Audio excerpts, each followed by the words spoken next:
Welcome back from the break. This is Gpl Xpress with me, Bill Lishan, sponsored by 1xBet. And as I mentioned earlier, we have a lot of things to unpack with you, starting from match week 9, where Asante Kotoko were in the news for losing by 1-0 against Pando Hearts of Lions. And they received a very big blow. Albert Amoah went off injured and is a doubt for the next few weeks for Asante Kotoko. And so the question really is, are they strikerless at the moment? This particular package explains what is happening to Asante Kotoko with regards to goal scoring. Yeah, I think he had the side of the knee swelling, so we did a lot of ice therapy. We gave him some pain medication to bring the pain down. And as at now that I was coming for this presser, he was okay. He walks very well, and he tells me that the pain has actually gone down. For this weekend, he's not going to be available. Asante Kotoko are in big trouble. After losing 2 straight matches in the Ghana Premier League, the Kumasi Bay side have seemingly lost the man that has arguably kept their title hopes alive so far, Albert Amoah.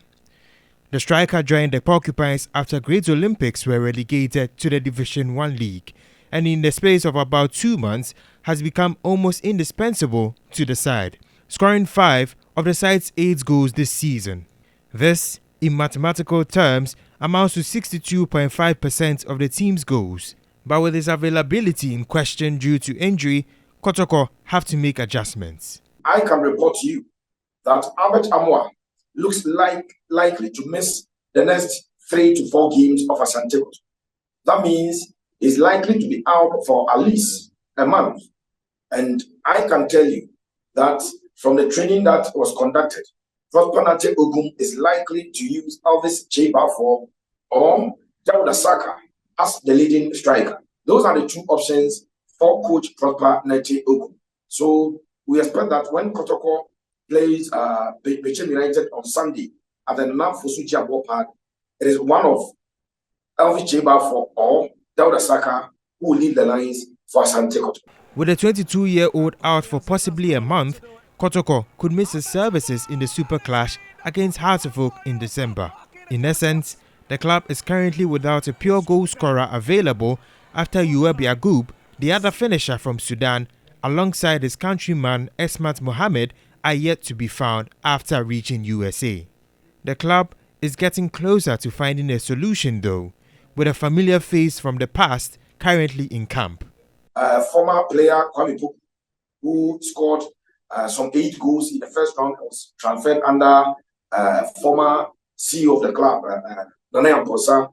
And then they also have Isaac Minta, former player of the Ghana Stars, who has been training with them for the past 2 weeks. So Kwame Poku started training this week, and Isaac Minta has been training for the last 2 weeks.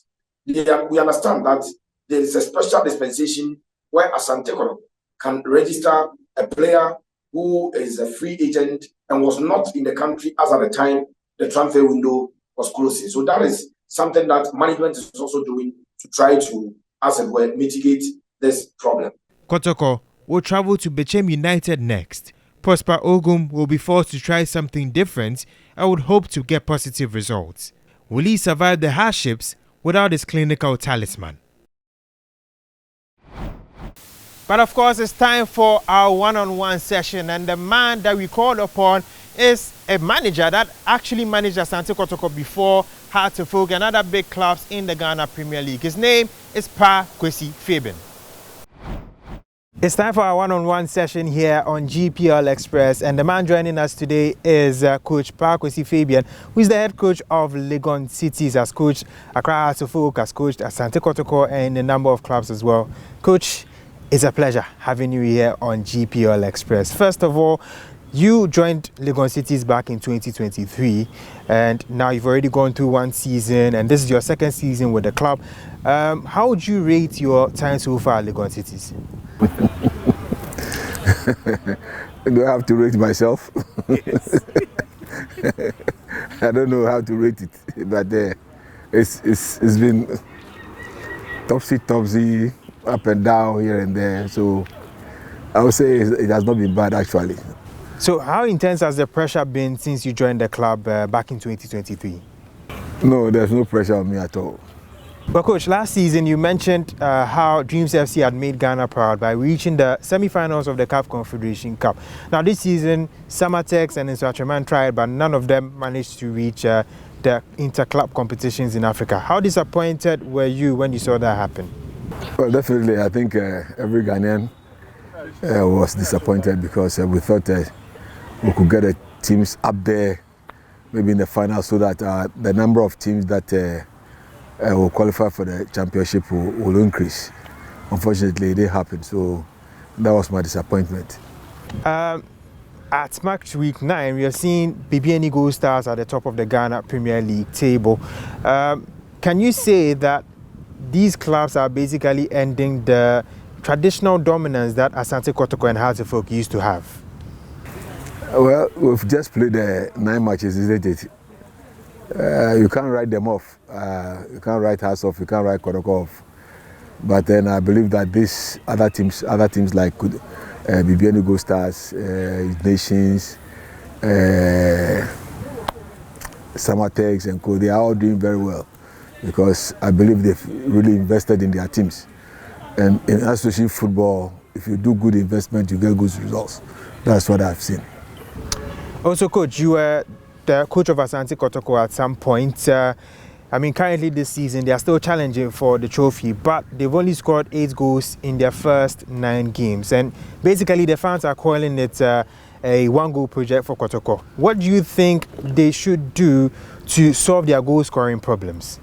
Well, let me start from the latter part. It's not my duty to tell them what to do, but I believe they have the materials to be able to challenge for the league trophy. But so it's up to them how they will do it. Now, Legon Cities haven't particularly started well this season and are in the relegation zone. In your opinion, what do you think has been the problem? No, it's a completely new team we are building. For example, the last season, the team that we used, we lost about 9 of them. And then we need to, and you know, in Legon Cities, we don't have the cash to buy players. So we go to the 2nd division and the 1st division, the 3rd division and look for players and recruit them and then use them. So this is a completely new team that we are building. And as you all know, in association football, you can't take a day or two to make a very good team to become. So, like I said, it's a work in progress, and we are progressing steadily, and we believe that by the close of the first round, we would have become very stable, and then we'll be able to challenge for honours. Coach, from conversations that I had with some members of your team, they did mention that a number of the players joining in are from the Division 1, Division 2 leagues. How difficult has it been to train them and sort of get them accustomed to the Ghana Premier League? Definitely. Like I said, unfortunately for us, we don't have the cash to go in and buy the already made ones. So what we do is that we look for the teams, players in the 2nd division with the ability to grow. We don't just pick any team, but we are picking players that believe that they have the potential to grow into the game. So, like we said, we didn't start very well. That's the fact. But we believe that gradually they are getting to understand the level in the Premiership and then what it takes to be able to play in the Premiership. So we are hoping that they will continue to grow. Coach, let's go to you on a personal level. Did you ever imagine becoming a football coach when you were much younger? To be honest, I didn't know I'd become a coach, but I've been a sports guy right from infancy.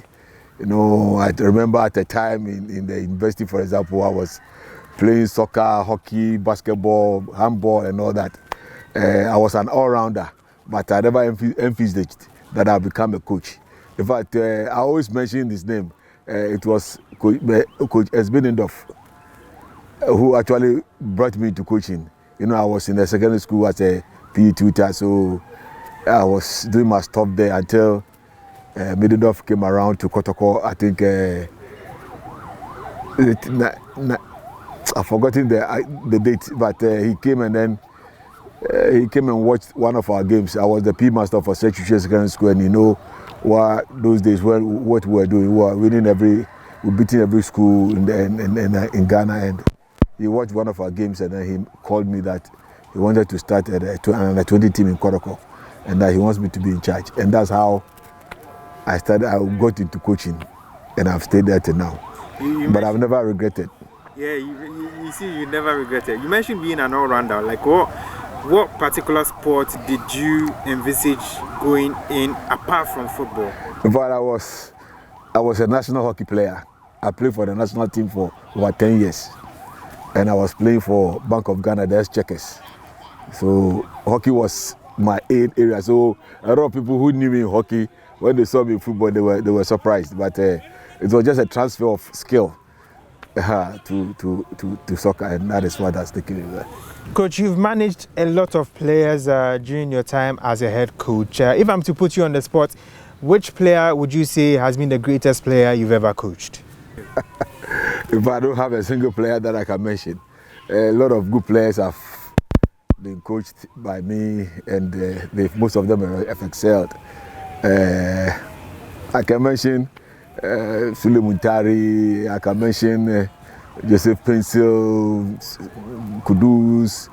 I mean, a lot of them. I've forgotten most of their names are there, but these are notable ones that are doing well in the scene. And the other time I was telling somebody that in the Qatar World Cup, all the 3 goalkeepers that were fielded by the Black Stars were my products from under 17. Tizigi, Manaf, and then Danlad. They were all from 2013, Ziggy 2013, Starless 2015, Manaf 2017. So we're doing a bit for Ghana, for Mother Ghana. I believe you've watched a number of coaches do their thing in European clubs and in local football. Which coach would you say is one that you've been watching really closely, and why? Carlo Ancelotti. Why him? I mean, his demeanor when there's a match going on, I like to learn from him. He doesn't make too much noise, but he gets the job done. Coach, you are known in football circles as someone who is very good at developing young talents. What especially about young talent development excites you personally? They are always ready to learn, and they are eager to do well. And when you are with them, you implement certain things, and they quickly get it, and then you become excited. That's why I love coaching these youngsters. Coach, a lot of people have talked about juvenile football and how it needs to improve. Personally, what do you think should be done to sort of revive juvenile football to a level that a lot of fans will appreciate? This question has come up several times, and I say the same thing over and over again. You know, at the juvenile level, I don't believe the remuneration to coaches there is enough. I mean, it's very little, and therefore now everybody is clamoring to come into the upper echelons of the game, where the salary is a little bit okay. But if coaches will be taken good care of at that level with good salaries, I believe a lot of good coaches will stay at the base and then coach and then bring these guys up. But when you coach at the lower levels, I mean, one of my assistant coach will tell you, you suffer and you don't get anything. So everybody is scrambling to come to the top, because that's where they will get salaries. But if structures are put in place, where whether you are coaching at the lower level or higher level, your salaries are appreciable, people will stay there and then coach these youngsters for us. Well, in all your years that you've managed, and you've managed so many clubs, and even the younger national teams, but which club do you specifically have a very good connection with, like you felt you had a very great connection with, and why? All the teams I've coached, I have good connections with them. I talk to them even up to today. They call me, we talk about things and so on. So the thing is, when I leave a club, I normally don't talk about the club again or say any bad thing about the club, because you don't know. In association football, you can always go back. So they have to keep that relationship so that when there's opportunity for you to go back, you can easily go back and then work there. So I have good connections with all the teams I've worked with. What about the fans? Like, which fan base of which club did you actually love really? That's a tough one. But I think both Kotoko and Haas fans are quite good. And then the fans of Aduana and so on, they're all good.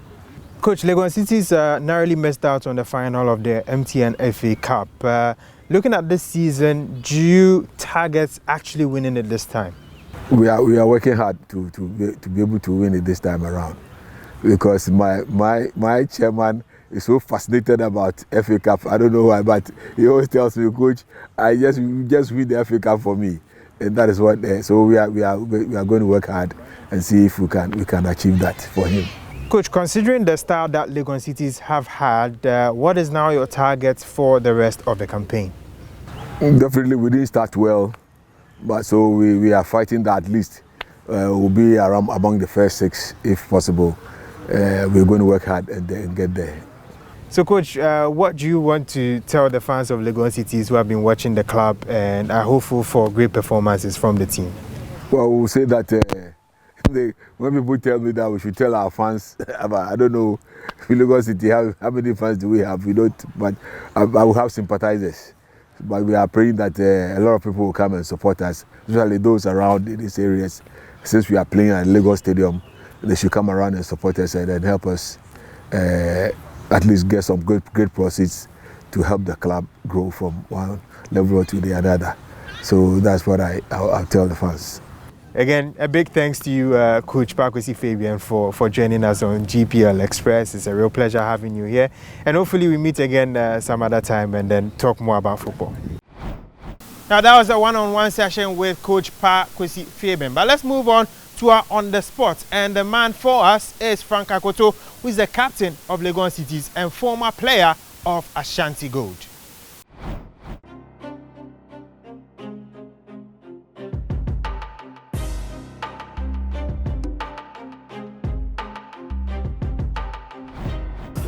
Well, it has not been easy, you know. We didn't start the league well. We lost a couple of games before bouncing back. So that's the little challenge we faced.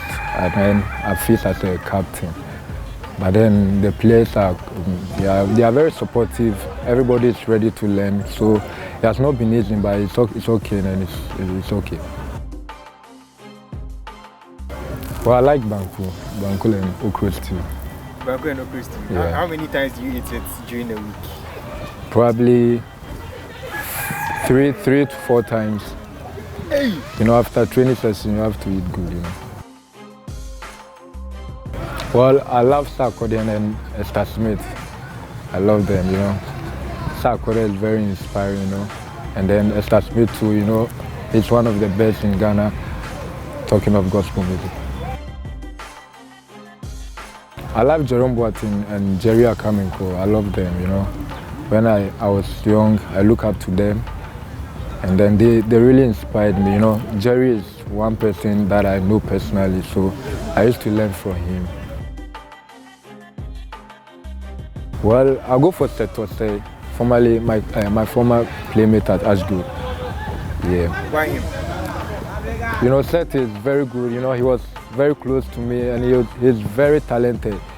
He's very talented. His talent is too much, you know. I'll go for William Kwekweji.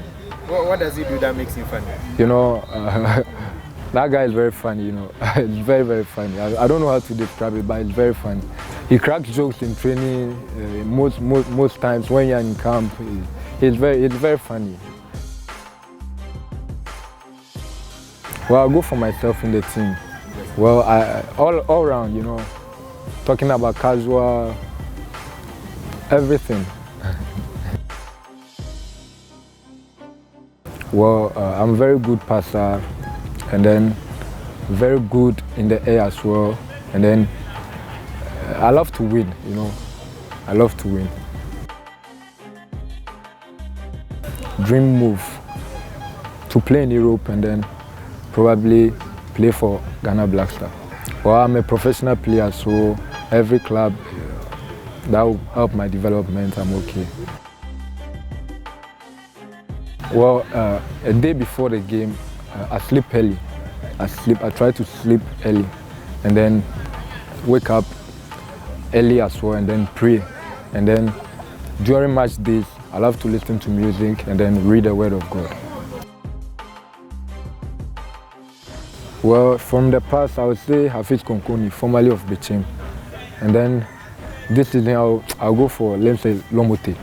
Why were they so tough for you? You know, Hafiz Konkoni is very, very good striker, especially in the air. It's difficult for a striker to challenge me with the air, but Hafiz is one of the toughest opponents. And then Lomote as well, very, very strong. Well, you know, I wanted to win trophies with Legon Cities. And then currently our position is not good, so I just pray and then I hope that we get back on track and then be at the top four before the season ends. Welcome back from the break. This is still Gpl Express with me, Bill Ishen. And the next thing, of course, is the statistics corner. And there's no better man than Mohammed Shaban, the GPL statistician.